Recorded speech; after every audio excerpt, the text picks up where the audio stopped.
Assalamualaikum warahmatullahi wabarakatuh.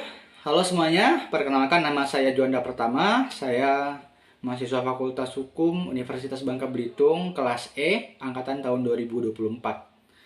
Kali ini saya ingin membuat video tugas dari hukum diplomatik, yaitu dengan tema memahami prinsip-prinsip hukum diplomatik. Halo semuanya, pernahkah Anda membayangkan bagaimana para pemimpin dunia itu bisa berkomunikasi, bernegosiasi, dan menyelesaikan konflik tanpa harus terbang ke negara lain setiap saat? Jawabannya ada pada institusi yang sangat tua dan sangat penting, yaitu perwakilan diplomatik. Dan agar institusi ini bekerja dengan lancar, dibutuhkan seperangkat aturan main yang disepakati bersama oleh seluruh bangsa di dunia. Aturan main itulah yang kita sebut hukum diplomatik. Dalam video kali ini, kita akan menyelami 5 prinsip inti yang menjadi fondasi dari hukum ini. Kita tidak hanya akan mengenal namanya, tetapi juga memahami logika di baliknya, contoh nyatanya, dan juga mengapa prinsip-prinsip ini sangat krusial bagi perdamaian global. Langsung saja kita ke prinsip yang pertama, yaitu prinsip dasar ataupun persetujuan. Prinsip pertama dan paling mendasar adalah prinsip persetujuan atau principle of consent. Ini adalah prinsip yang paling masuk akal.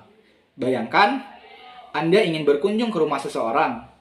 Anda tentu harus menelpon atau mengirim pesan dulu untuk memastikan Anda diterima. Anda tidak bisa begitu saja mendatangi dan masuk ke dalamnya. Nah, dalam hubungan antar negara, logiknya persis sama. Semua negara tidak boleh menempatkan perwakilan diplomatiknya di wilayah negara lain tanpa mendapatkan persetujuan terlebih dahulu. Proses seperti ini, sebelum mengangkat seorang duta besar, pemerintah negara akan mengirimkan dan mengajukan nama-nama calon secara rahasia kepada pemerintah negara penerima. Permintaan persetujuan ini dalam dunia diplomasi disebut meminta atau agreement. Pemerintah negara penerima berhak mutlak untuk menerima atau menolak calon tersebut. Dan mereka tidak wajib memberikan alasan atau atas penolakannya.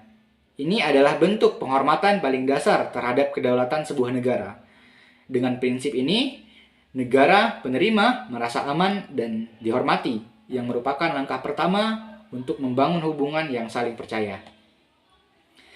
Kita lanjut ke prinsip kedua, yaitu prinsip perlindungan atau tidak dapat diganggu-gugat, inviolability. Prinsip kedua adalah yang paling terkenal dengan sering sekali disalahpahami, yaitu prinsip tidak dapat diganggu-gugat atau inviolability. Kata kuncinya adalah perlindungan fisik. Prinsip ini melindungi 3 entitas penting, yaitu perlindungan bagi personel diplomat. Seorang diplomat dan keluarganya tidak boleh ditangkap ataupun ditahan dalam keadaan apapun. Tubuh dan kebebasan mereka adalah suci. Lebih dari itu, negara penerima justru memiliki kewajiban positif untuk mengambil semua langkah yang wajar untuk melindungi mereka dari segala bentuk serangan, cedera, ataupun ancaman. Ini akan memastikan mereka bisa bekerja tanpa rasa takut. Yang kedua, perlindungan bagi premis perwakilan. Ini adalah bagian yang paling dramatis dalam film-film. Gedung kedaulatan besar tidak boleh dimasuki oleh pihak berwenang negara penerima. Apakah itu polisi, tentara, ataupun petugas pajak tanpa izin yang jelas dari kepala penerima ataupun kepala perwakilan tersebut ataupun sang duta besarnya. Mengapa ini penting? Bayangkan jika polisi lokal bisa masuk ke sebuah kedutaan kapan saja, kerahasiaan dokumen dan komunikasi tidak akan ada artinya. Oleh karena itu, gedung kedutaan dianggap sebagai perpanjangan dari wilayah kedaulatan negara pengirim. Ini bukan untuk menciptakan negara dalam negara, tetapi untuk menciptakan lingkungan yang aman dan independen bagi diplomasi berjalan. Yang ketiga, perlindungan bagi komunikasi dan arsip. Semua arsip, dokumen, Dan yang paling penting, kantong diplomatik atau diplomatic pouch adalah tidak dapat diganggu gugat. Kantong diplomatik itu tidak boleh dibuka atau ditahan oleh otoritas manapun. Itu sebabnya kantong diplomatik sering menggunakan bahan yang sangat kuat dan dikunci dengan segel khusus. Ini menjamin bahwa komunikasi antar seorang diplomat dan pemerintahannya bisa berlangsung sepenuhnya rahasia. Langsung saja kita ke prinsip yang ketiga, yaitu prinsip kekebalan hukum atau immunity from jurisdiction. Nah, kalau prinsip tadi melindungi fisik, prinsip yang ketiga ini melindungi diplomat dari proses hukum. Ini disebut prinsip kekebalan yurisdiksi. Penting sekali untuk dibedakan, yaitu kekebalan bukan berarti kebebasan untuk melanggar hukum. Jadi, seorang diplomat tetap harus menghormati hukum setempat. Kekebalan ini adalah untuk mencegah negara penerima menggunakan sistem hukumnya untuk mengganggu atau mengintimidasi diplomat yang mewakili kepentingan negara asing. Kekebalan ini terbagi menjadi dua, yaitu kekebalan pidana yang mutlak. Jadi seseorang diplomat kebal sepenuhnya dari yurisdiksi pidana negara penerima jika ia melakukan pelanggaran hukum, mulai dari pelanggaran lalu lintas hingga pelanggaran yang lebih serius, ia tidak dapat dituntut di pengadilan setempat. Lalu, apa solusinya? Jadi, negara penerima memiliki dua pilihan. Yang pertama, mereka bisa meminta negara pengirim untuk mencabut kekebalan diplomatnya sehingga ia bisa diadili. Atau yang kedua, yang lebih umum adalah menyatakannya sebagai persona non grata dan mengusirnya. Selanjutnya yaitu kekebalan perdata yang terbatas.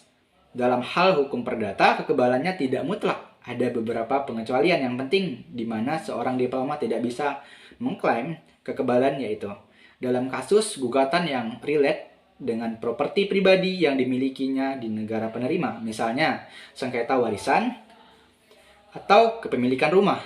Dalam kasus gugatan yang relate dengan kegiatan komersial pribadi yang dijalankan di luar tugas resminya. Dalam kasus gugatan yang relate juga dengan wasiat. Dan dalam kasus gugatan atas imbal tenaga yang diberikan oleh pelayan pribadinya, seperti sopir atau ART. Satu hal yang harus selalu diingat, kekebalan ini mungkin milik pribadi sang diplomat, melainkan milik negara yang diwakilinya. Itulah sebabnya negara pengirim bisa saja melepas kekebalan seseorang diplomat jika dianggap perlu. Langsung saja kita ke prinsip yang keempat, yaitu prinsip penyeimbang atau persona non grata yang tadi pernah kita bahas.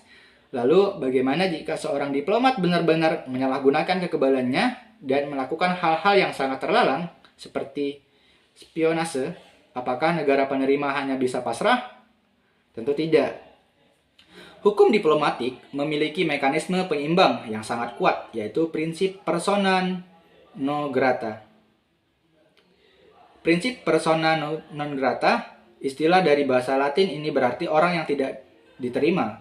Ini adalah hak prerogatif mutlak dari negara penerima. Jika seorang diplomat kedapatan melakukan tindakan yang tidak pantas, entah itu spionase, campur tangan urusan dalam negeri, atau bahkan kejahatan serius, pemerintah dapat menyatakan sebagai persona non grata.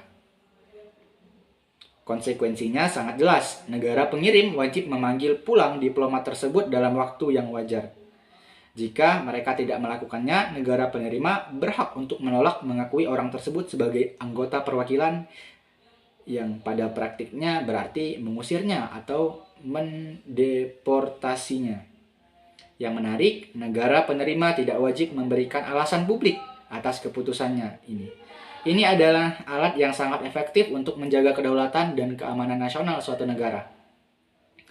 Langsung saja kita ke bagian yang kelima, yaitu prinsip pemersatu ataupun timbal balik. Prinsip terakhir kita adalah prinsip yang mengikat semua prinsip lainnya dan menjadi motor penggerak dalam hubungan internasional. Prinsip timbal balik atau reciprocity.